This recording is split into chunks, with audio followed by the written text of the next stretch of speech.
한참 바다 낚시에 빠져서 무지 돌아다닌 적이 있어. 요즘에 배 타고 하는 바다 낚시도 잘 못 가고 그러지만 말이야. 보통 갯바위 낚시라고 하면 배를 타고 조류가 잘 흐르는 포인트, 즉 바다 한가운데 솟아오른 여밭이나 조그만 무인도 근처의 바위 절벽으로 가서 기어 올라가 자리 잡고 하는 거야. 선장은 바위 절벽에 움푹한 곳이나 하여간 올라가 자리 잡을 만한 곳들을 잘 기억해뒀다가 사람들을 내려주고 하루 지나서 다시 태우러 오고 하는 거지.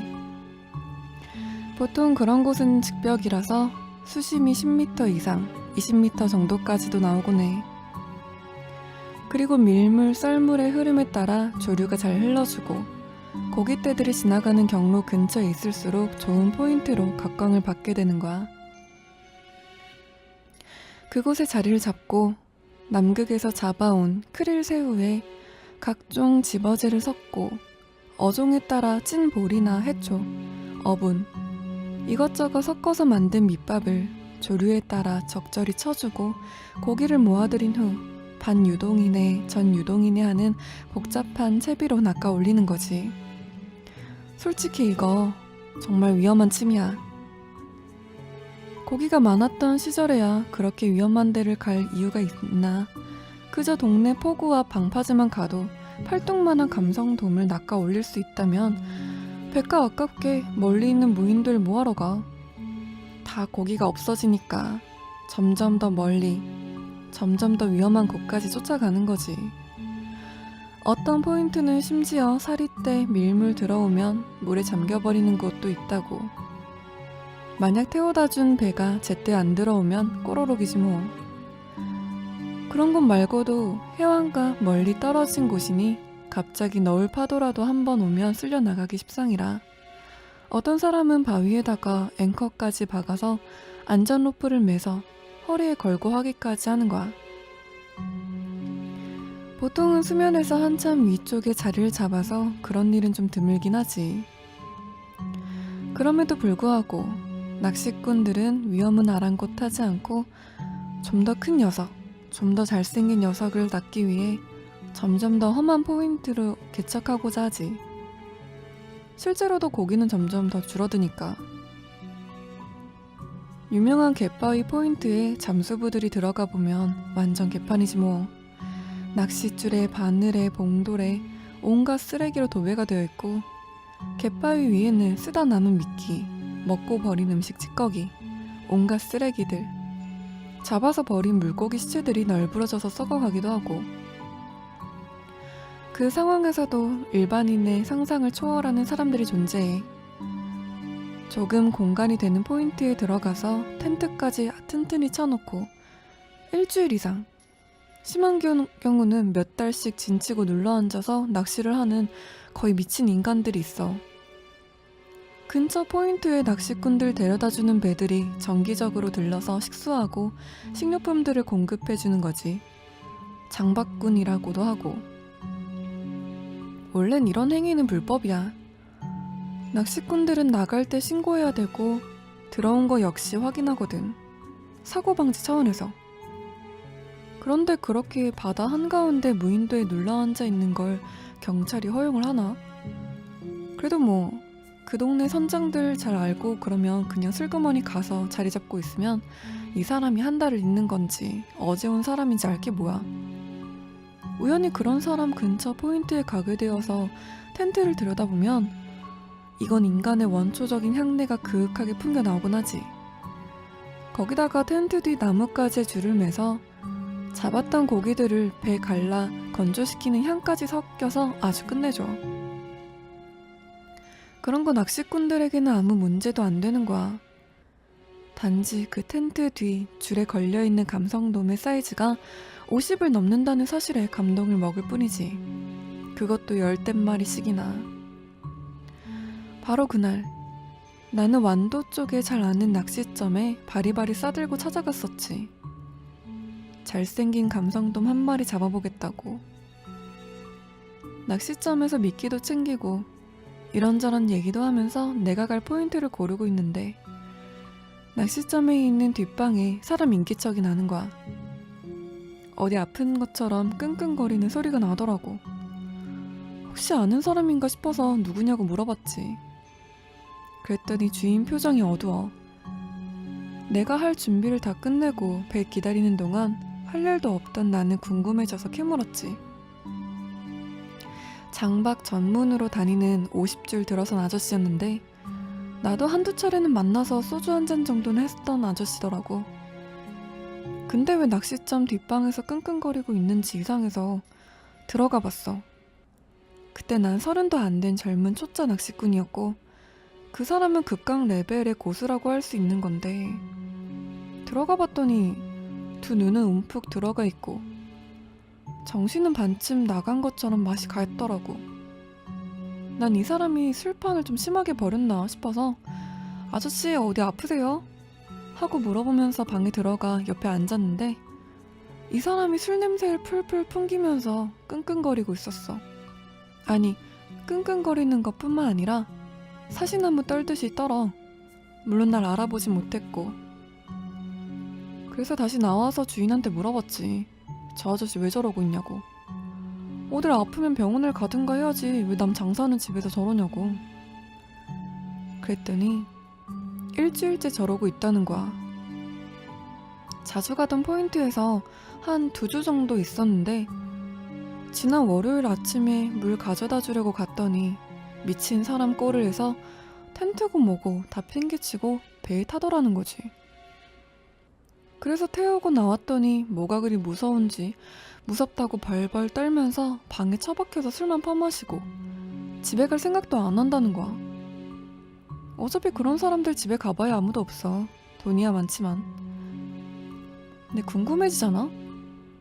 하지만 난 뭐 조금만 있다가 배 타고 나가야 되는 상황이었고 남 이야기 더 물어봐야 의미도 없을 것 같아서 그냥 덮어두고 폭우로 나갔지.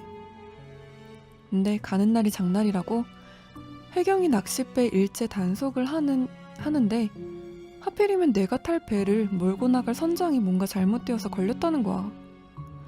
타고 나갈 배도 없고 나 말고도 허탕친 낚시꾼들은 다들 욕을 하고 있고 낚시점 주인은 또 나름대로 선장한테 욕하면서 싸움하고 결국 포기하고 돌아갈 사람들은 돌아가고 난 어차피 오늘 돌아가봐야 일정이 비어서 할 일도 없으니 그냥 술이나 마셔야겠다 해서 가게로 돌아온 거지.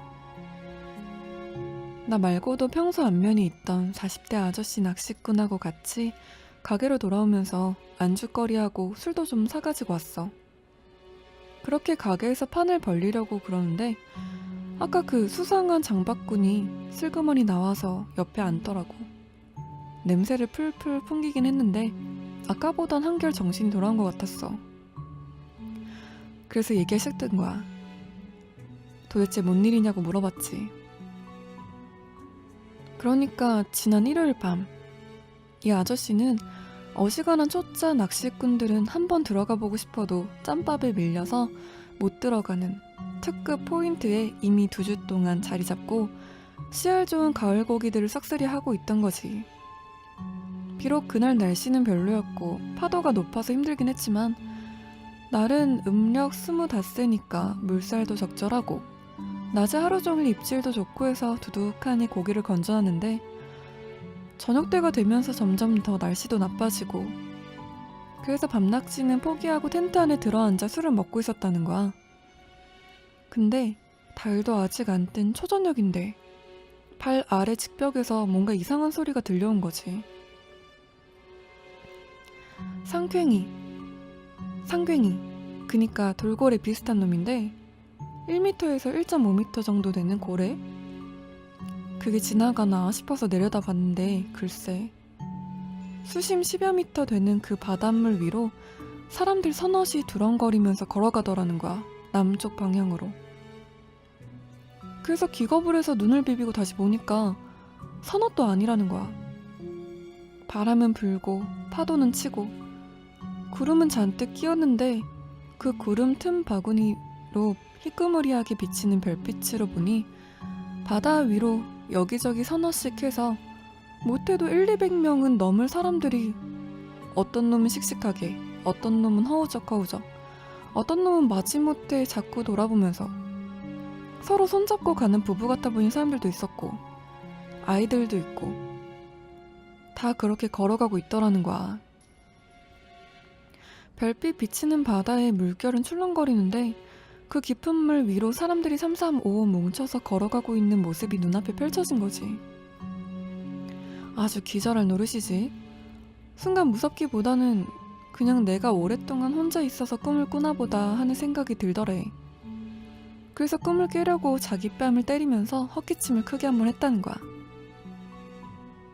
그랬더니 깨라는 꿈은 안 깨고 오히려 바로 발 아래 물 위로 걸어가던 사람들이 고개를 쓱 들어서 자기가 있는 텐트를 올려다보더니 휘적휘적 절벽을 기어 올라오더라는 거야. 그때 마주친 눈빛이 아직도 눈에 선하다니까. 이건 진짜 기절초풍할 일이지. 사람 아무도 없는 바다 한가운데에 바위섬 중턱 텐트를 치고 앉아있는데 그 깊은 바닷물 위로 걸어가던 사람들이 기침 소리 듣고 나를 보더니 바위 절벽을 스물스물 기어 올라오는 거야. 도망갈 데도 없어, 숨을 데도 없어. 그저 텐트 입구, 지퍼를 올려서 잠그고는 침낭 속에 머리 박고 엎드려 버린 거지. 그러고 있으니 잠시 후 텐트를 쓱쓱 소리나게 쓰다듬으면서 그 사람들이 하는 말. 너도 가자. 너도 가자.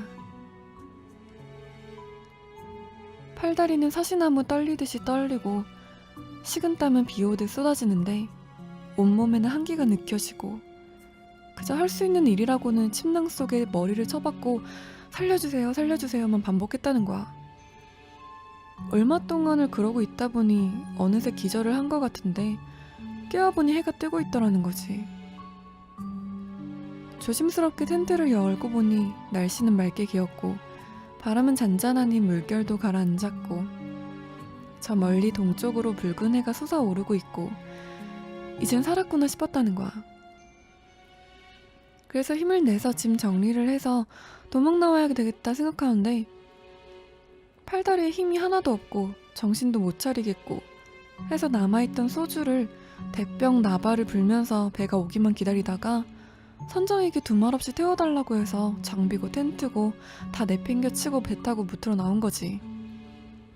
나와서도 눈만 감으면 같이 가자 하는 소리가 들리는 것 같아서 잠도 못 자겠고 술만 드립다 퍼먹다 마음을 가라앉히려고 그러는데 일주일이 지나도 그 소리가 들린다는 거야.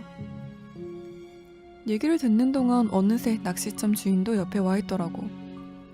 얘기가 끝나니까 주인이 덧붙이길 자기는 뭣도 모르고 이 사람을 내려놓고 다음 차수에 배 몰고 나가서 그래도 단골이라고 이 사람 텐트고 장비고 다 챙겨다 줬는데 영 깨름직하더라는 거지.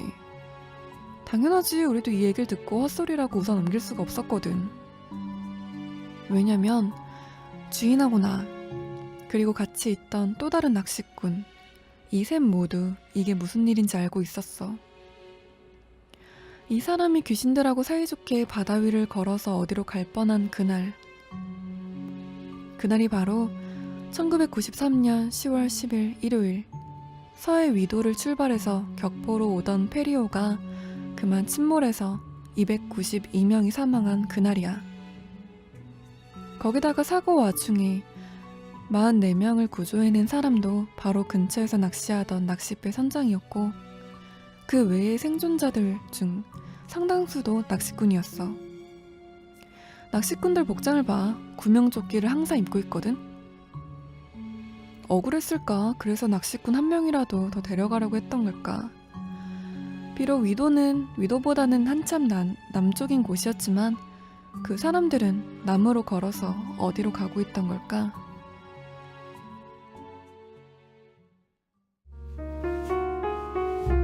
세인 라이브 구독해요, 줄챗해요, 팔로우해요.